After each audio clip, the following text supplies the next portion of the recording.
sorry to be rude, but we have breaking news. Breaking news. As we were talking about Michael Bloomberg.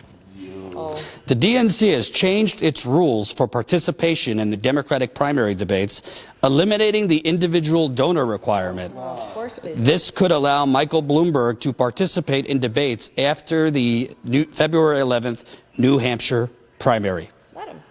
So let's crush it. Let him. Get him on the stage. Yeah. Let me get your thoughts before I give my thought. Oh. Well, let me take a second and remove all the curse words from I just want to make sure people understand it. So the two requirements thus far were getting a certain amount of individual donors and getting a certain amount in the polls. So people like Cory Booker were struggling because they had money in some cases, but they weren't polling high enough. So now this gets rid of, it doesn't matter if you have two donors, you're eligible, you just have to poll well, which Bloomberg is rising in the polls. I mean, if nothing else, it's an indictment of the DNC, just watching them play fast and loose with their own rules in order to keep certain candidates off the stage or allow them back on. I mean, I'm no fan of Andrew Yang. I am not a fan of his policies, but like, he was a different sort of politician. He brought things to the table that don't normally get discussed, and you could just see the DNC, you know, perfectly happy to allow him to be excluded from the debate stage by some of those requirements, but now we're going to change them to allow a billionaire onto the stage. And Tulsi as well, yes. Yeah, anybody who was I don't understand what they're going for with Bloomberg. I think that's also very indicative of this old, archaic, dusty mindset in terms of politics in general. They're really still not getting the fact that this isn't how we do things anymore. And your money doesn't do what it used to do. It doesn't buy you what it used to buy you, you know, especially not when we can grassroots fundraise and beat you at your own game. So, I mean, honestly, put Bloomberg on the stage. I can't wait for the American people to hear the incredibly dated, oblivious, privileged ideas that he still clearly holds compared to someone like Bernie Sanders. I mean, I don't see any way that goes wrong for us. I don't know what you're... I would like to amend my last answer about Tulsi and say we need you to murder one more candidate, please. Let's keep her in, past New Hampshire, take out Bloomberg, kneecap that dude. Like, because, you know, Bernie can go so far. When he went after Pete and said, I don't know, Pete, you're really energetic. Catch up with the billionaire donors. I mean, that was great. But he can only skirt the line with that, whereas Tulsi can go all in. So, no, I think that, yeah, Bloomberg being in, he's this, like, candidate that all the people have seen from is this polished, multi-million-dollar ad buy that he's done. Like, I'm in California, every 3 minutes the same Bloomberg ad comes on. And it's not doing great for his polling. Like, he's coming up in the polls a little bit, but he's not taking any from Bernie. So I'm not worried about Bloomberg unseating Bernie. I think that it would be great for those middling centrist candidates to all steal from each other a little more, and then have somebody so heinous like stop and frisk. Come on. He's a billionaire who implemented stop and frisk in New York, and that's not going to fly. That's not going to fly with the voters. So, yeah. Well, while we're on the topic of candidates who really should think about folding their campaigns in order to serve the greater good, Tom Steyer, what are you doing, man? Come on. Come on, dude. Like, the memes are cute and all. I know you have a bromance with Bernie going on. It's, I like plaid. We're fans of plaid, okay?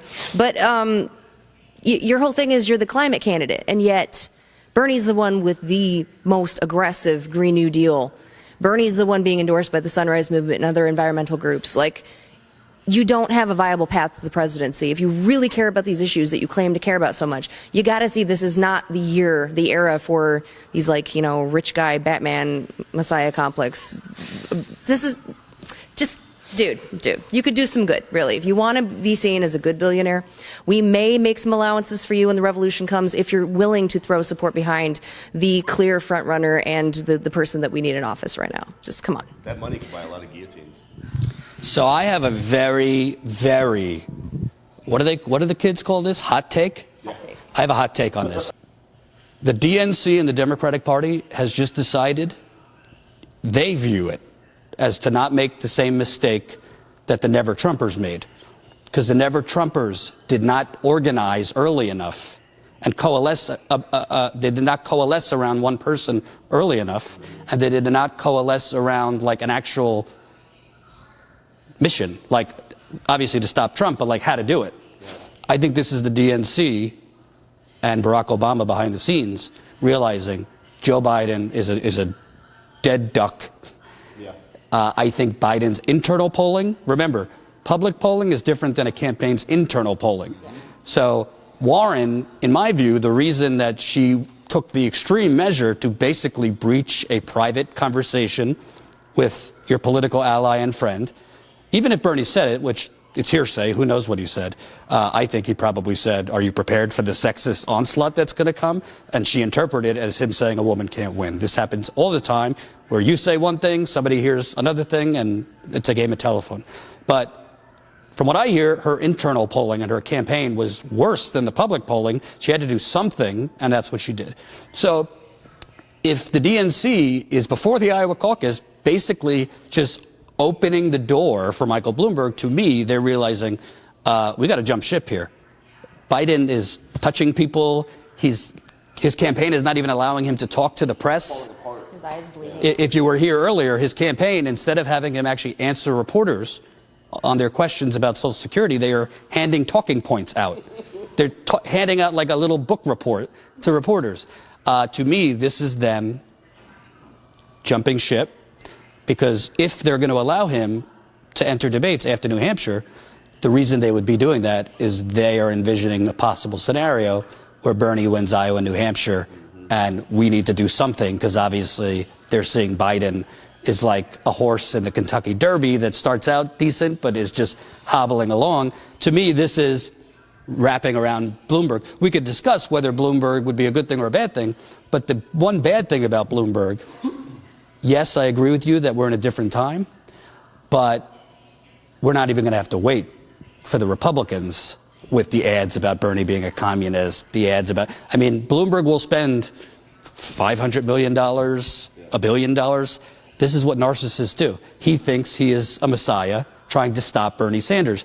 I don't think it will work, but I think if the DNC, which by doing this, they're rallying around Bloomberg, which is very unfair, by the way, to even Cory Booker, who couldn't get on debates because he didn't meet the two requirements, Tulsi, Andrew Yang, many others that were left out because they didn't meet these two requirements.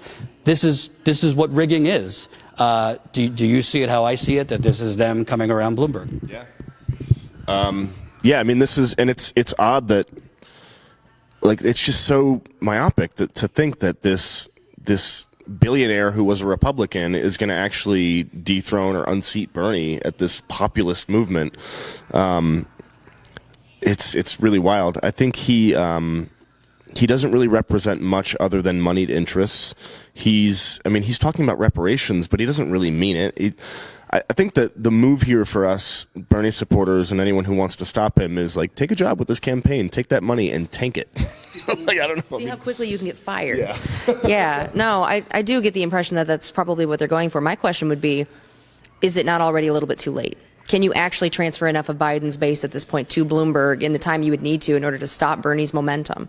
And I feel like what I'm hearing, you know, there are even people on Twitter who are saying, low key, there's actually a lot of Democrats, insider Democrats, who are kind of resigned at this point. I think they realize that they may have, you know, maybe they tried not to repeat the mistakes of the Never Trumpers, but I don't think they really kicked it into gear soon enough. I think there were so many points where we've defied, you know, expectations in terms of, I think they thought Bernie's campaign was never going to get off the ground for a second time. I think they thought he was a fluke.